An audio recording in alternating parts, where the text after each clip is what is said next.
Buenos días, mi nombre es María Efigenia Herrera Hernández. Continúo con el ciclo de exposición. Voy a tratar sobre un resumen de todos los puntos del derecho romano y vamos a continuar lo que es con persona. Persona designa un individuo de la especie humana, hombre o mujer, que considerado desde una noción jurídica y moral es también un sujeto consciente y racional, con capacidad de discernimiento de la respuesta sobre sus propios actos. Según el artículo 73 del Código Civil, las personas son naturales o jurídicas. Las naturales también son llamadas físicas. De acuerdo con nuestro ordenamiento jurídico, son todos los individuos de la especie humana, cualquiera sea su edad, estirpe o condición. En relación con las personas jurídicas, el artículo 633 del Código Civil señala que se llama persona jurídica una persona ficticia capaz de ejercer derechos y contraer obligaciones civiles y ser representada judicial y extrajudicialmente.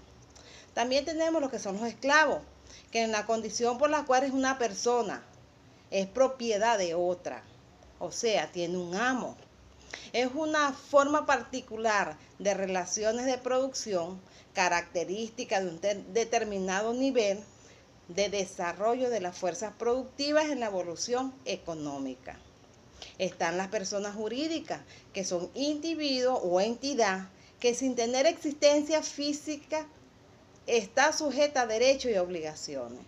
También podemos decirle las personas jurídicas morales o colectivas, que estas son agrupaciones de personas individuales vinculadas para la realización de ciertos fines, como el ordenamiento jurídico, precisamente la realización de dichos fines, convirtiéndolas en sujetos de derechos y obligaciones.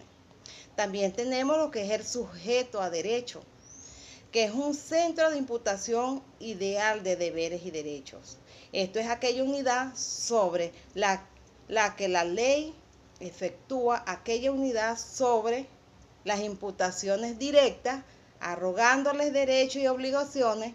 Para el derecho, los únicos sujetos de derechos son las personas.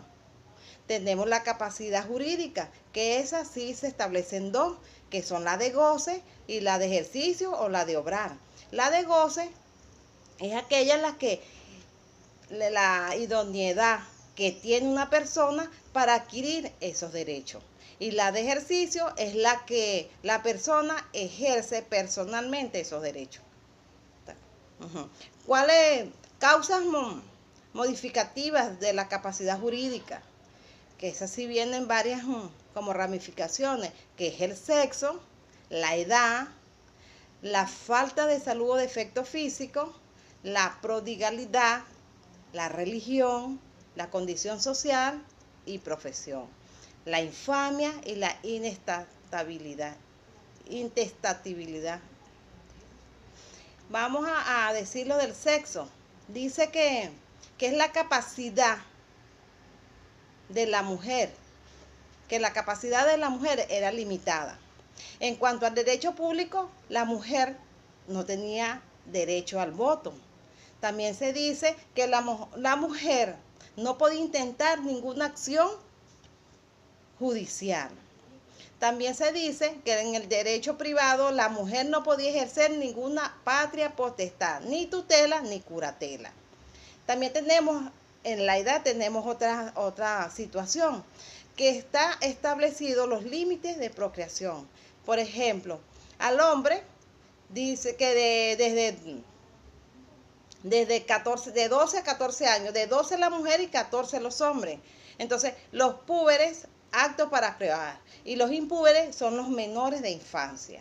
Tenemos la falta de salud o defecto físico, que son las personas ciegas, las sordas, las mudas, entre otras. Tenemos otra que es la prodigalidad, que es cuando se despilfarra los bienes o se gasta todo lo que le tocaba a un heredero. Y así también está la religión, que los judíos no podían contraer matrimonio con los cristianos, los que son capaces de derechos civiles. Está la condición social y profesión, Por ejemplo, los artistas no podían contraer matrimonio con los senadores. Está la infamia, que era el repudio social. Está la intestabilidad, que son los testigos. Se le aplica a aquel individuo que, habiendo presenciado un hecho punible, se niega a dar testimonio, sin justa causa. Tenemos los requisitos de la existencia humana.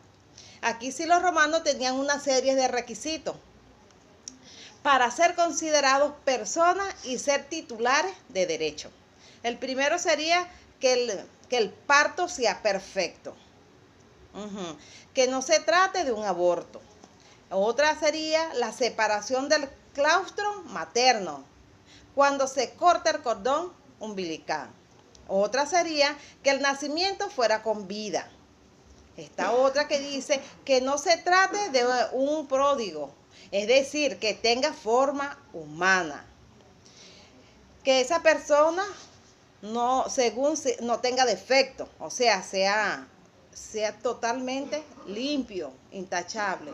También tenemos el punto de nasciturus. Esos nascituros es el participio del futuro del verbo nascor. Natus sum, nacer, lo que significa el que habrá de nacer. En esta existen unas protecciones de nascituro.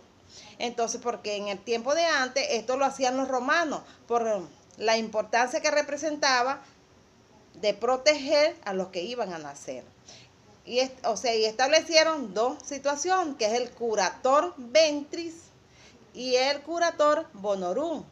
El ventris tiene un oficio de vigilar, para que no se produzcan situaciones de estado, y para que venga suministrado a la madre es necesario un mantenimiento. O sea, ellos directamente van a la madre a ayudarla o a estar pendiente, a vigilar cómo la madre o la persona que está con ese niño pueda resguardar su herencia. Está el curator bonorum, que tiene por oficio administrar el patrimonio del nascituro. Y esto explica porque en su nombramiento intervienen los acreedores hereditarios, en cuales donde no vengan constituidos pueden pretender la custodia del patrimonio. Tenemos los status libertatis. Estos estatus se dividen en libres y esclavos. La esclavitud era una institución jurídica conforme a la cual un ser humano se veía despojado de toda personalidad. Están unas causas, una de las causas que es por el nacimiento y los hechos posteriores del nacimiento. Por nacimiento nacían esclavos porque sus madres ya eran esclavos. Y los hechos posteriores era porque la fuente de la esclavitud posterior al nacimiento podrían resultar del derecho de gente o del derecho civil. Era común a los ciudadanos romanos, era común, y en los peregrinos, en tanto que el derecho civil no se aplicaba en los ciudadanos romanos. También tenemos lo que es la manumisión. Ella tiene varias formas de manumisión, porque la manumisión es el acto en virtud del cual el amo voluntariamente concede la libertad al esclavo. Y sus formas son la vindicta, el censo, el testamento. Entonces la vindicta consiste en un juicio ficticio de libertad. El censo consiste en dejar que su esclavo se inscribiera en el número de ciudadanos en los registros del censo con su consentimiento. Es un procedimiento similar a la pérdida de la libertad para el ciudadano que omitía inscribirse en el censo.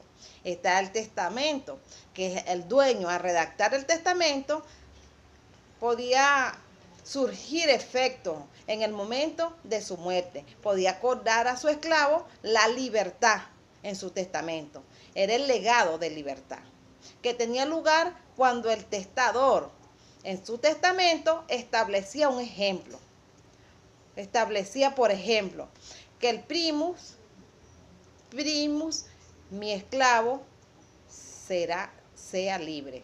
En este caso, el liberto tiene por patrono al difunto y por eso se llamaba libertus orsinus. También tenemos o podemos ver lo que es el status civitatis. Este estatus gozaba de que solo los considerados ciudadanos romanos en relación a las siguientes condiciones, también por nacimiento y por los hechos posteriores al nacimiento. Por nacimiento, la nacionalidad de ambos padres confería la ciudadanía al hijo. Para ser ciudadano era preciso nacer de padres ciudadanos romanos, aplicando el principio de ius sanguinis. Cuando uno solo de los padres era ciudadano, el hijo seguía la condición de la madre. Por hechos posteriores al nacimiento tenemos varias situaciones, que el esclavo manumitido en forma solemne y el peregrino extranjero cuando se confiera la ciudadanía por resolución de los comicios, por disposición de un delegado del pueblo y por un rescripto del emperador. Tenemos esa pérdida de ciudadanía. La pérdida de ciudadanía es la pérdida de libertad. Cuando se hacía admitir como miembro de una ciudad extranjera, seguía siendo libre, mas no era ciudadano romano. Y estaba otra que era, por ejemplo, de ciertas condenas, por efecto de ciertas condenas como la deportación y el exilio. Tenemos el estatus familiar. Ese estatus era posiblemente la más fundamental de las instituciones romanas, integrada por el padre, la madre, los hijos varones casados y los solteros, las esposas y los clientes. La familia romana tenía una fundamentación política con el régimen patriarca, donde el pater familiar tenía un dominio absoluto. El padre podía conceder matrimonio y disolverlo, emancipar a sus hijos y nietos, ingresar extraños por adopción. Era el único administrador y el máximo representante del grupo familiar. También está otra de las preguntas, que es la familia romana según los estatus. Allí sí tenemos una división de estatus en familia, que es sui iuris y alieni iuris. Eso son la división de los estatus de familia. Los sui iuris son personas libres que dependen de sí mismos, no estaban bajo poder de nadie. Por ejemplo, el pater de familia, el hijo o la hija de una mujer ciudadana soltera, ya que la mujer ni transmite ni ejerce patria potestad. Está el alieni iuris, que son personas sometidas a alguna potestad. Se distinguen 4 tipos de potestades, que son dominica potestas, el mancipium,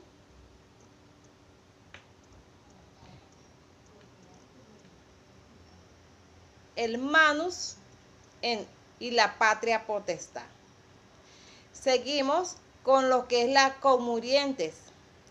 La comuriente es un derecho sucesorio, una ficción jurídica en virtud de la cual, en el caso de que 2 personas llamadas a suceder sean o no familiares, hayan muerto sin poder demostrarse quién falleció antes.